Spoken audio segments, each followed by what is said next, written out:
Well, I'd like to welcome everyone to this evening's gospel reading, where we get to look at the life of Sri Ramakrishna and just talk about it. I've always had such fond memories of reading from the gospel. It's really a big part of monastic life in the order. There seems to be unending opportunities just to sit with people who are interested in finding truth and valuing this spirit within. And reading through the gospel, and it reads almost like a song, of the life of someone so in love with the divine and so in love with God, and having the great fortune of being able to see that divine face everywhere all the time. It's a wonder when we sit before the scriptures to be taught that there's such a profound moment in that is so often unrealized or not seen or recognized, very much like our own divinity within. I want to read a poem, of course, by Hafiz, as is one of my habits and loves, called Today, and it makes a wonderful point. It says, "Today, I do not want to step so quickly over a beautiful line on God's palm as I move through the earth's marketplace today.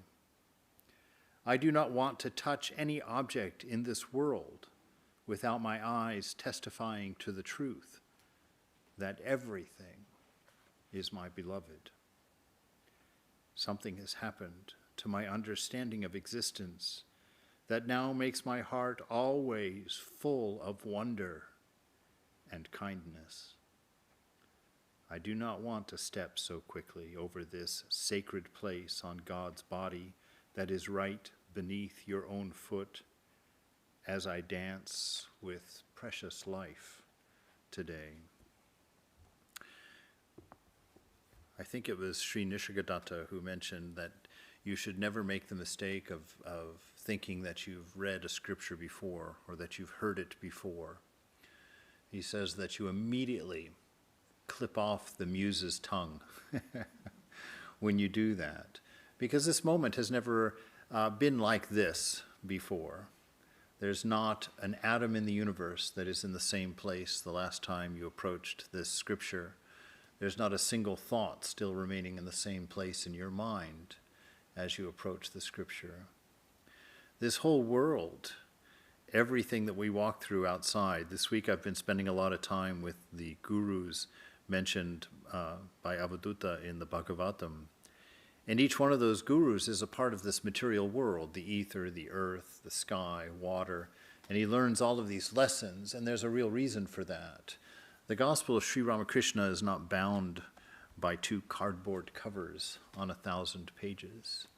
It's written in every step that you take, and in this environment here, most certainly it's the easiest to see that divinity and to learn. And when we learn from this divinity, there's a process to it. It's not simply cognating about things, about stories, about ideas. That would have almost no value. The mind just tacking up notes and finding relationships between them, that's one thing. But the kind of knowledge that we want, that we're looking for, it's a living knowledge. It's alive, it's eternal, it's infinite, it breathes, it creates, it understands, it opens, it loves. It's in everything that we see. Everything that you encounter in a day is a guru, is a teacher. And you don't have to look at the tree and sit there and say, I wonder what I can learn from this tree. Oh, let's see, patience, because it's always standing in the same place and it doesn't hit me back when I hit it. Those are ideas, and that's one way of learning. But that's a worldly knowledge of relationships between objects.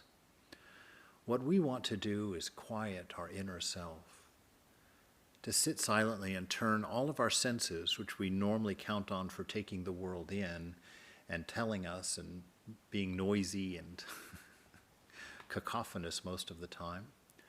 We want to find a quiet, centered space.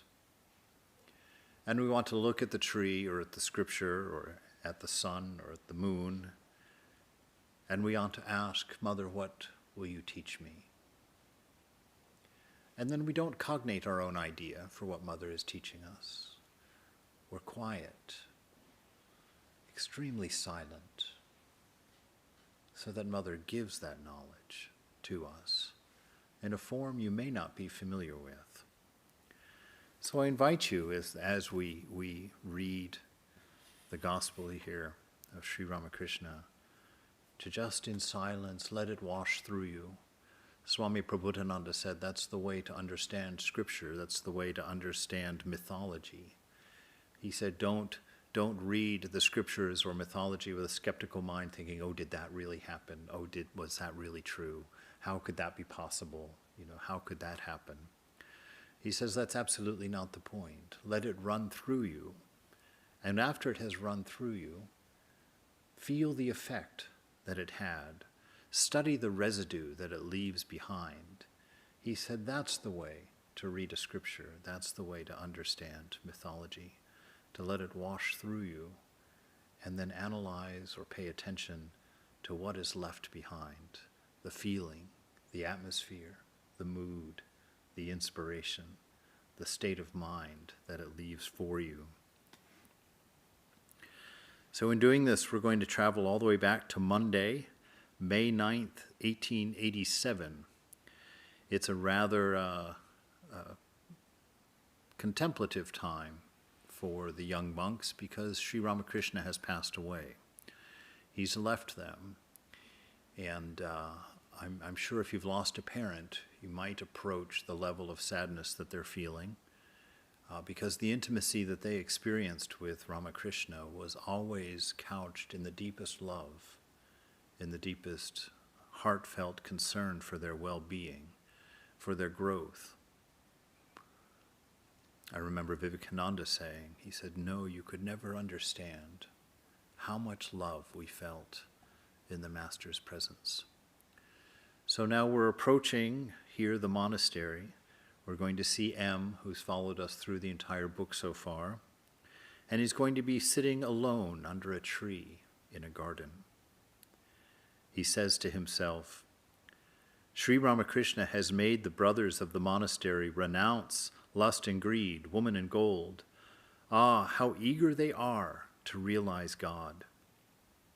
This place, it has become a veritable Vaikuntha, and the brothers living here are the very embodiments of Narayana, of the Divine Lord.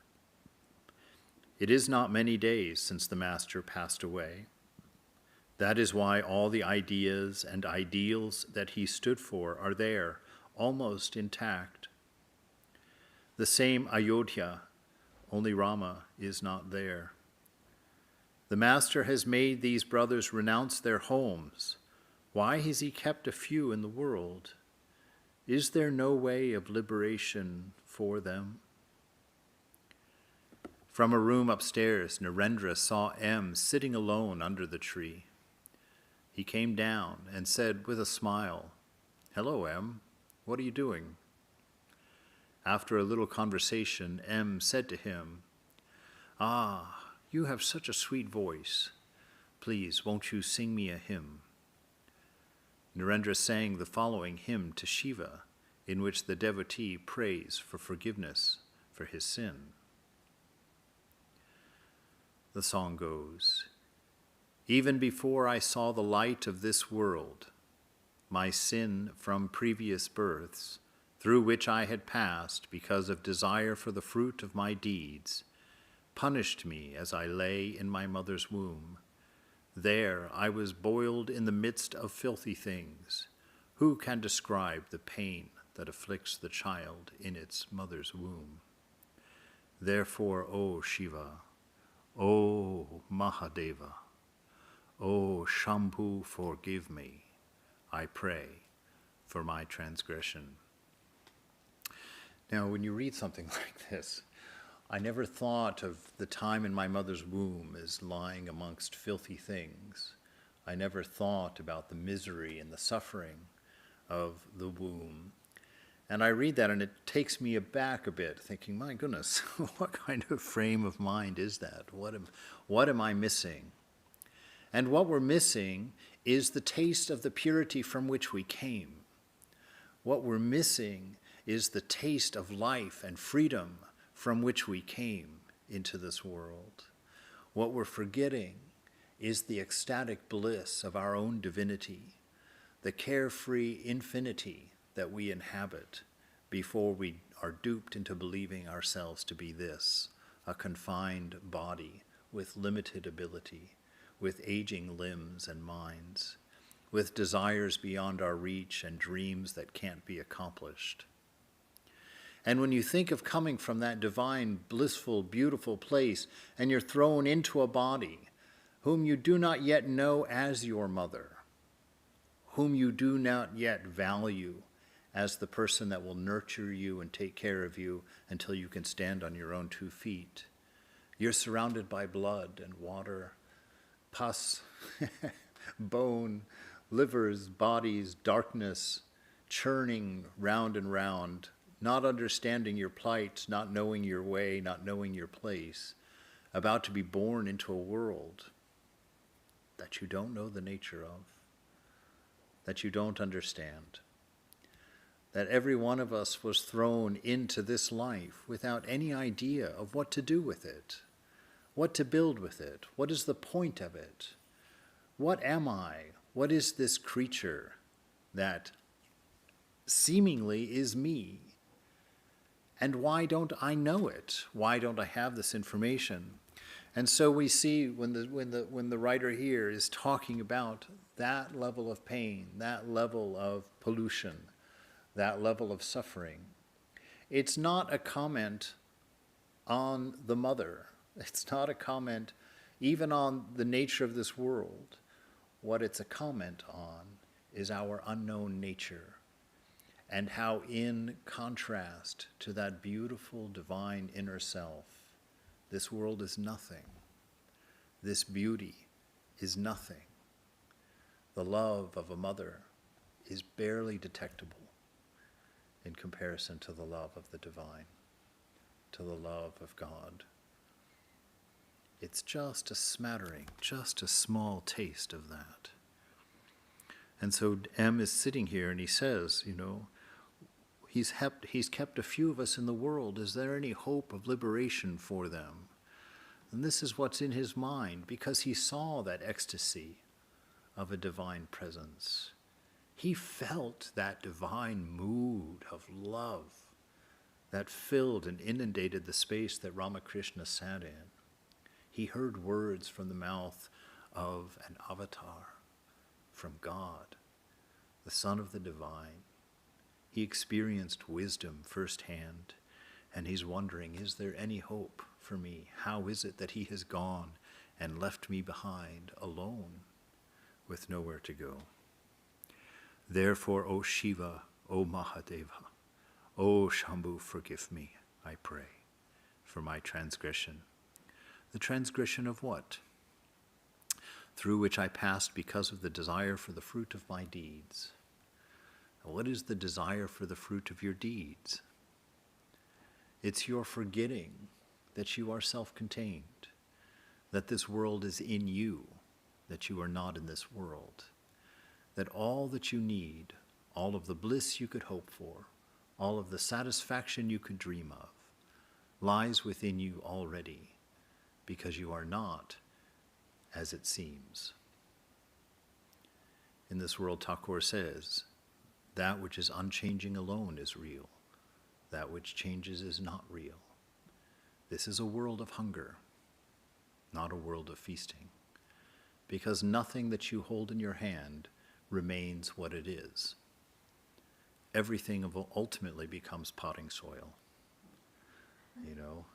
Mountains become oceans, rocks become sand, people become dust. Everything changes, nothing remains, nothing is reliable.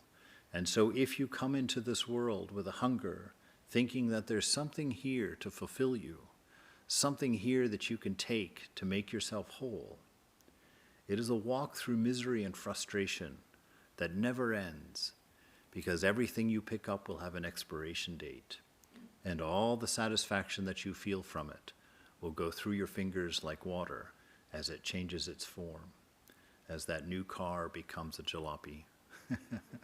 And the time for replacing it is upon you already, to work again, to make enough to get it back.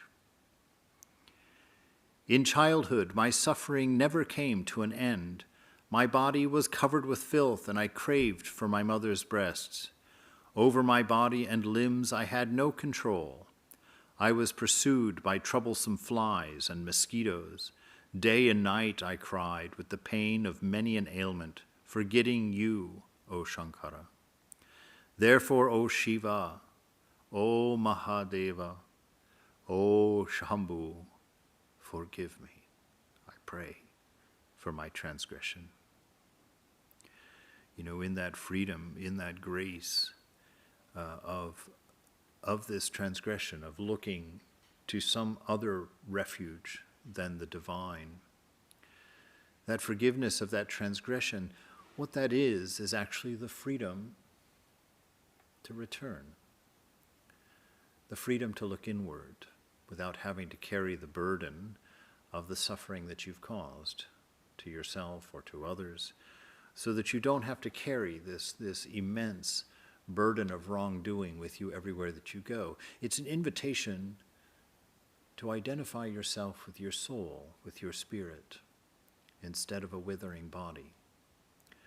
To identify yourself with an inner space that's unchanging, that's ever free and ever pure,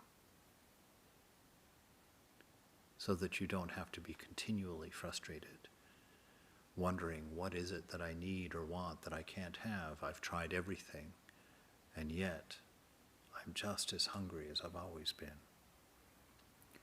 In youth, the venomous snakes of sound, sight, taste, touch, smell bit into my vitals and slew my discrimination. I was engrossed in the pleasures of wealth, sons, and a youthful wife. Alas, my heart, bereft of the thought of Shiva, was filled with arrogance and pride. Therefore, O Shiva, O Mahadeva, O Shambhu, forgive me. I pray for my transgressions. He says here, he looked into this world. You go as a young man or as a young woman. You're eternal. You feel it. You don't know life is going to last forever. That was one of my biggest realizations that happened in my 40s. I think it was like 45, the first time it occurred to me that I had more life behind me than I had in front of me. That was a big moment, you know, that was a big moment. And I felt the change that caused in me. Because I thought to myself, my life up until now has always been the potential of a future. What will I have? What will I do? Oh, could I have? Oh, could I try? Oh, could I own? And then you wake up at 45 and you're looking around and you're like, oh my God, is this it? Is this everything? You mean I'm not going to be that famous rock and roll singer? You know, no, I'm not going to have that big, beautiful house on the hill in Santa Barbara. Or maybe I do have it, but it's not as big as my neighbor's. And it's so expensive to maintain. And oh my gosh, the price of water. You know, that these things go on. And what happens is we get into habits, you know, and then you fall into, you lose your discrimination, he says. What does that mean? You see, if we didn't have this thing called an imagination, we would have been out of here a long time ago. We would have realized God in the first 15 minutes of life. We would have been like, well, nothing, what, I just ate and I'm hungry again. What is this, you know? I just made my bed and now I have to get in it again. It's like this circular cycle of motion over and over and over and over again. We would have long ago figured out the puzzle that there's nothing here. There's nothing real here. I can't add anything to myself. I can't take anything away from my experience. I'm always me. We would have learned it immediately, but it's your imagination that causes you trouble. Because you'll work for your entire week to afford that nice weekend in Palm Springs. And you'll go there and you'll enjoy your wine and your song and your partying and your fun, and you'll get so messed up the next morning you'll wake up, your head will pound, your body feels slimy, you're dirty, there's, you know, vomit on the floor, and you think to yourself, oh my God, I'm never going to do this again. Because that's the obvious outcome. But then the very next weekend, there you are, doing it all over again. Why? Because of your imagination. Your imagination remembers that 15 minutes of fun. And it just keeps looping that 15 minutes of fun over and over and over and over in your head. It doesn't include the 7 days of work that you had to go through to afford it. It doesn't include the misery that it caused after you kind of crested on that enjoyment.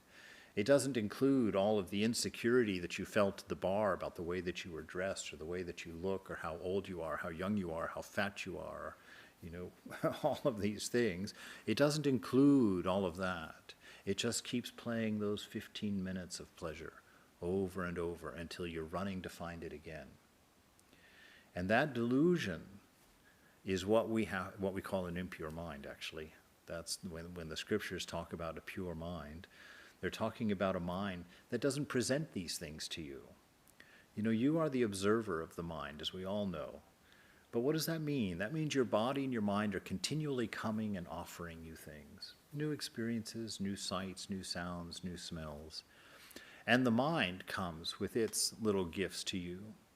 And a well-trained mind will keep you remembering the beloved, keep you remembering the peace that you have inside, keep you remembering your infinite, loving, caring nature. Will constantly open your eyes to opportunities of expressing that, of building that, of honoring that, of worshiping that. But an impure mind will keep replaying 15 minutes of pleasure over and over and over again for you until you clear it out, removing these ideas of me and mine.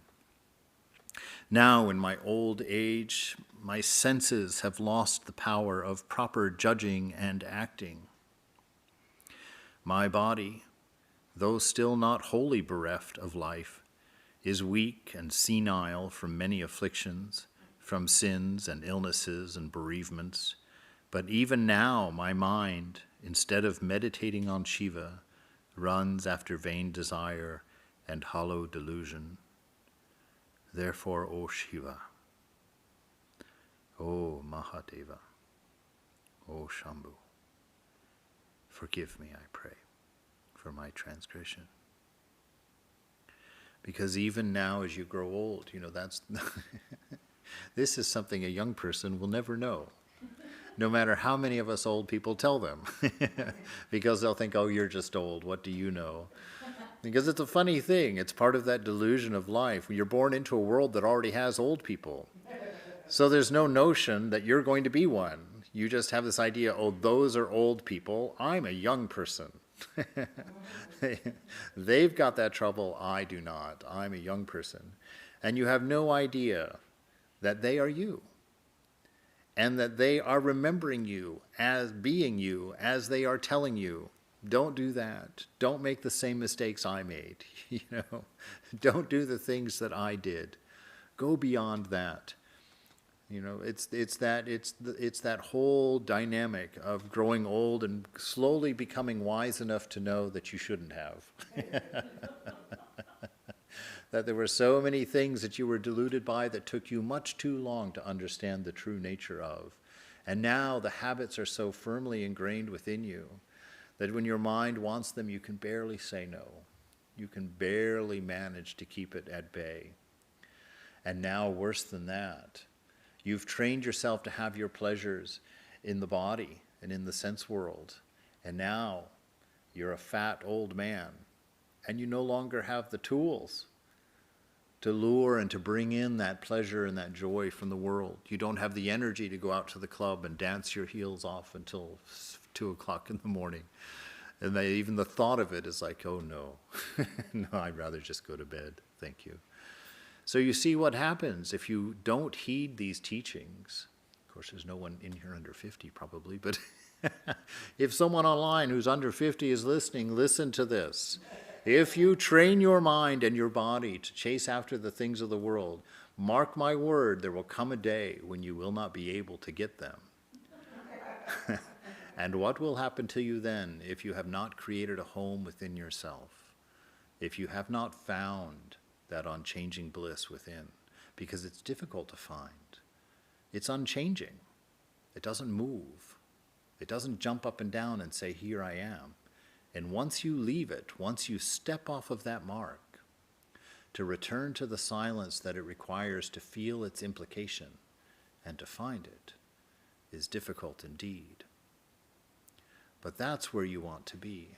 I knew an old monk, Swami, up in San Francisco, and he used to sit in the back room, and he had grown old, couldn't move anymore. He sat in a single chair. It was an easy chair, so at night it would fold back and he'd sleep in it, and the day it would come up and he would spend his day sitting there because he couldn't walk and couldn't move.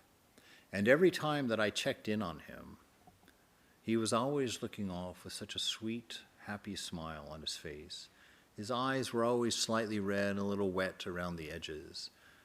He found so much joy in sitting in a room that had no radio, no television, very little artwork, that he just sat there in contentment. And I understood why I was a monk. I understood why I was going through the hassle of living a monastic life.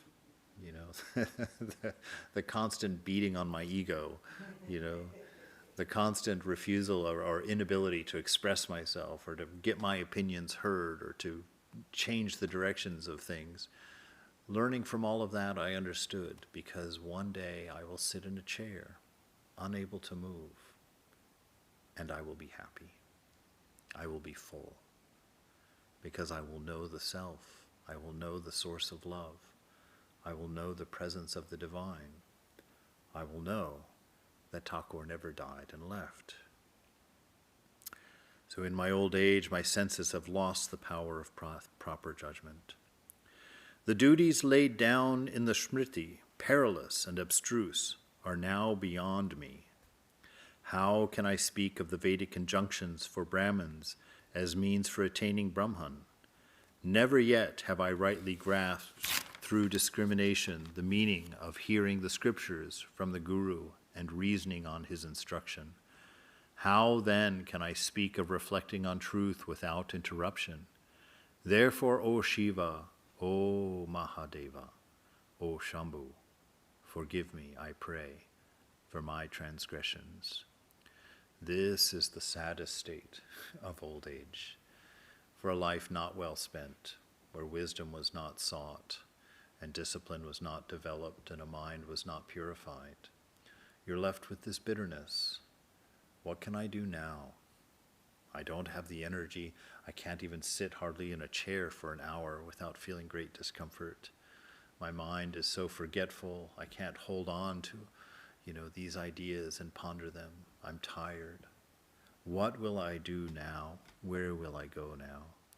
Not even once have I finished my bath before sunrise and brought from the Ganges water to bathe your holy image.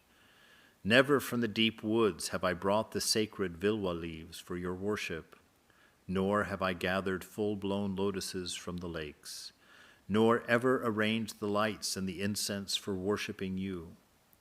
Therefore, O Shiva, O Mahadeva, O Shambhu, forgive me, I pray, for my transgressions. So just bemoaning those things that you didn't do. And each one of them sounds so delightful. Bringing water for the bathing the holy image, going from taking a walk in the deep woods to look for flowers and leaves to offer to the beloved, to go out gathering full-blown lotuses from a lake. Never have I arranged lights and incense for worshiping you. All these joys of worship, all of these joys of the things that would have purified your mind, would have purified your heart, would have betrayed to you that beautiful oasis of your very own within, in the embrace of the Divine Mother within you. So now you have that opportunity. Go pick the flowers, take your beautiful walk on the beach and pick up your seashells, but don't do them for your own pleasure. Don't do them for your own gain, for your shell collection. Bring them back and set them on a shrine and sit and think about the wonder of where they came from. Think about the wonder of where they're going. Think about what is that unchanging thing in them that allows them to still exist and be, even as they change forms and become all of the different myriad of things around us. What is the string that goes through the pearls? Take your time and turn your life into a worship. Turn everything that you do into a song of love for your highest ideal. In the beginning, it might seem like an imaginary friend. But very quickly, if sincerity and earnestness is there, very quickly does it manifest, and do you know it to be real? And in the end, like the Master says, it will be more real than you before. I have not bathed your image with milk and honey, with butter and oblations. I have not decked it with fragrant sandal paste. I have not worshipped you with golden flowers, with incense, with camphor flame and savory offerings. Therefore, O Shiva, O Mahadeva, O Shambhu, forgive me, I pray, for my transgressions. I have not made rich gifts to the Brahmins, cherishing in my heart, O Hamadeva, your sacred form. I have not made in the sacred fire the million oblations of butter, repeating the holy mantra given to me by my teacher. Never have I done penance along the Ganges with japa and the study of the Vedas. Therefore, O Shiva, O Mahadeva, O Shambhu, forgive me, I pray, for my transgressions. I have not sat in the lotus posture, nor have I ever controlled the prana along the Shushumna, repeating the syllable Om. Never have I suppressed the turbulent waves of my mind, nor merged the self-effulgent Om in the ever-shining witness consciousness, whose nature is that of the highest Brahman.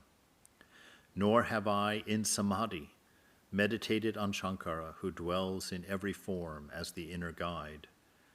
Therefore, O Shiva, O Mahadeva, O Shambhu, forgive me, I pray, for my transgressions. Never, O Shiva, have I seen thee, the pure, the unattached, the naked one, beyond the three gunas, free from delusion and darkness, absorbed in meditation, and ever aware of the true nature of the world. Nor with a longing heart have I meditated on your auspicious and sin-destroying form. Therefore, O Shiva, O Mahadeva, O Shambhu, forgive me, I pray, for my transgressions. You know, this coming to a place, you see, such a regret of living, having not spent your life on beauty, spent your life on knowledge, on wisdom, on love, on intelligence. I remember when I was in college, 1990, I was in a theater class. I think I might have told this story before, but it's a good one. I like it, so I'm going to tell it again. Good to be reminded of these things. And we were doing this exercise. It was our first week of class, so still people didn't know each other in the class. We were a room full of strangers. And he took each one of us and paired us up with a random partner, and we stood with our toes about 4 inches apart facing each other. We weren't allowed to say anything. We weren't allowed to touch the other person. You weren't allowed to move your feet off of the space that they were in. And you were not allowed to break eye contact with the person that you were standing in front of. So we stood there, and it went on for like 10 minutes. The room was semi-dark. Standing there staring at this person's eyes in front of you for that length of time, you began to see things very differently in that person. It gave you enough time to really feel their humanity. Looking into someone's eyes, you can see them. You can see many, many aspects of them. And after we'd been doing that for about 10 minutes, some people were crying, and some people were giggling, and some people were just lost in this deep meditative state of just this intimacy that was developing between them and an absolute stranger. And after that 10 minutes or so, he banged a pointing stick against the wall. Bang! Ooh. Bang! Bang! Bang! And he said, every moment that this stick hits the wall, that moment of your life is gone. You will never have it back again. You will never re-experience it. You cannot change it. You cannot undo it. It is gone. Now, he went on with that lecture to talk about how the moment was the only tool of the actor, and that you have to be aware of the moment to shape it and throw it out to the audience. Marvelous lecture. I went from there to therapy, because that banging on the wall and the passing away of my life, running through my fingers, that I couldn't stop, that I couldn't save, that I couldn't hold until I had a better idea or a better thing to do or a deeper understanding, that life was just going and going and going and going. I panicked, and I thought to myself, my God, I have nothing that is worth spending my life on, and yet I can't get the spigot to turn off. I can't stop the flow. And it's one of the first thoughts of my life that led me to a monastery. Understanding the value of life, intuiting how amazing this opportunity is, and not spending it on the most beautiful thing that I could intuit, that I could think of. What a great opportunity we have. I mean, we can't even begin to understand this opportunity to sit and read a scripture, a book of wisdom about a life of love, of giving and caring, to finally have an ideal, a moment, something so beautiful that is worth living for, something that is so incredible, it's worth the moments as they pass. It can fill you and show you delights of contentment and depth and wonder that you have never imagined for yourself. You do not have to waste this beautiful opportunity. You do not have to come to this point that our writer is suffering. You do not have to end in bitterness and regret for what you didn't do.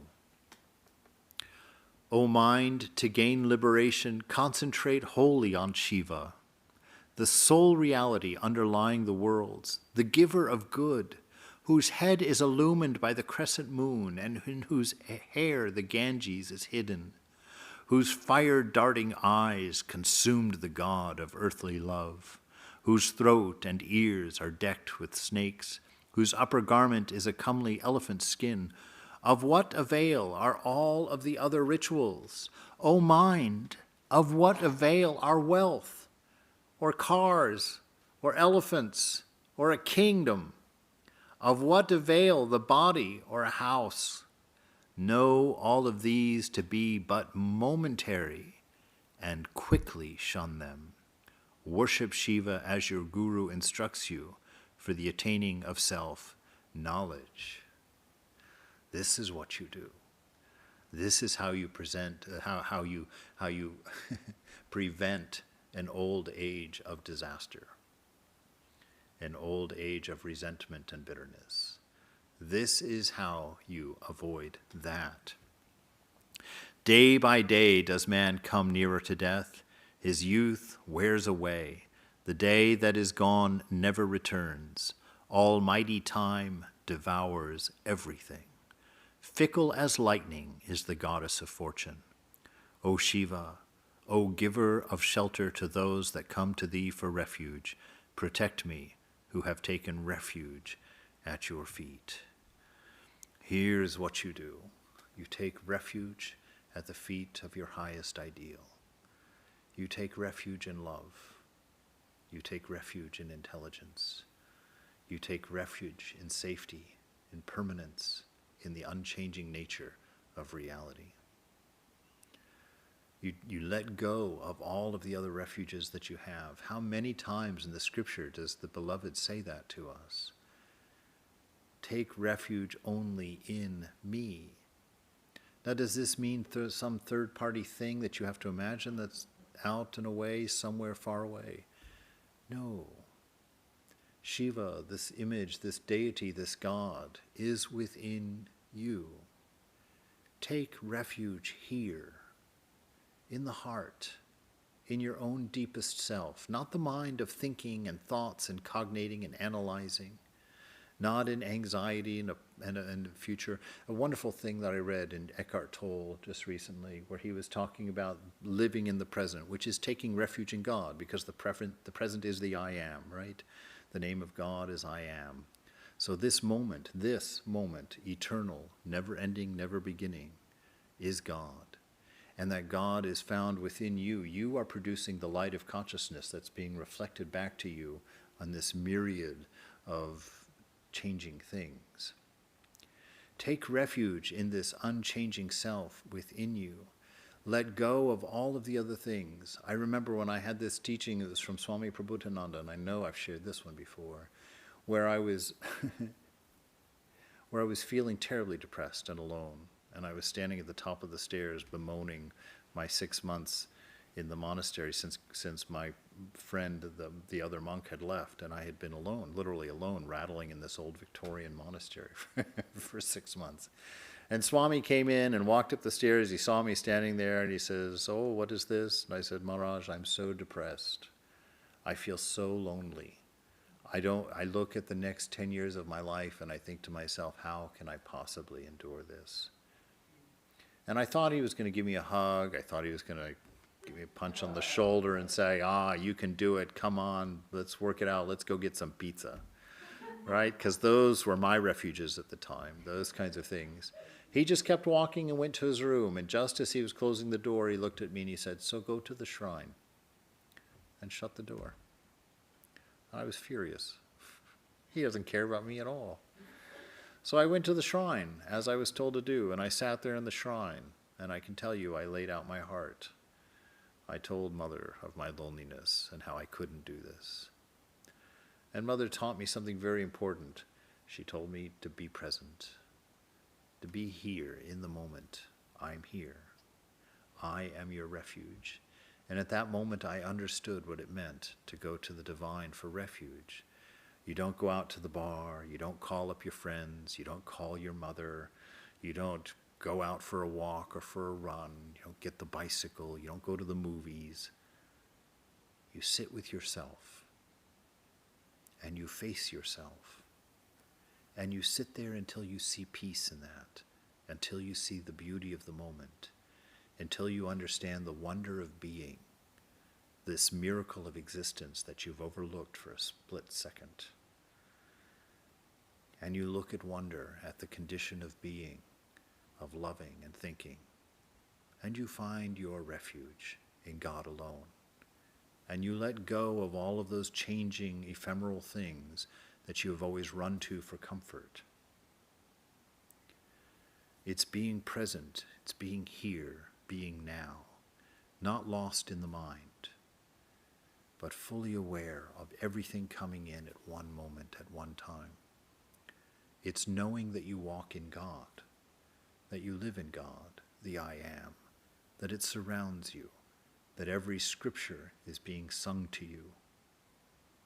It's yours to listen to and to learn to hear with the ears and the eyes of the heart, to find them. That's why Jesus always started his parables. He who has ears to hear, let him hear. He who has eyes to see, let him see. He's talking about those inner eyes that aren't looking at the changing world, that aren't dragged away in this demanded attention for changing things, but finding them internally, finding them with the beloved.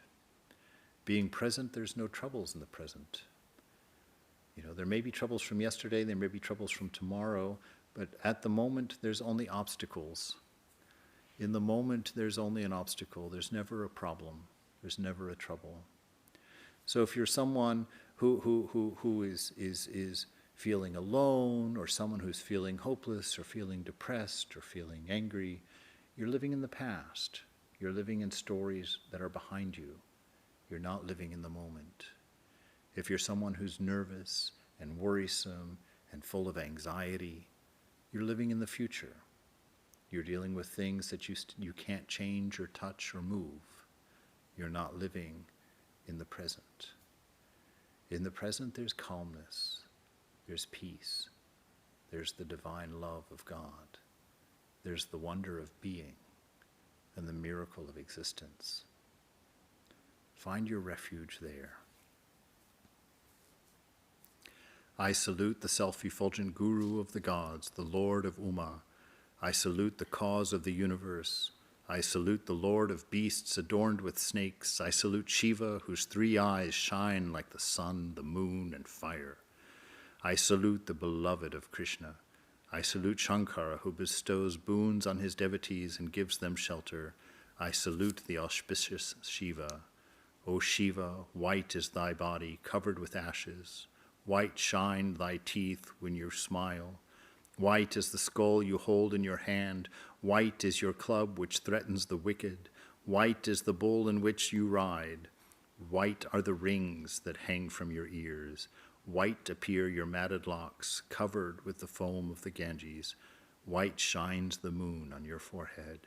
May he who is all white, all pure, bestow on me the treasure of forgiveness for my transgressions. And that's where we'll stop for tonight.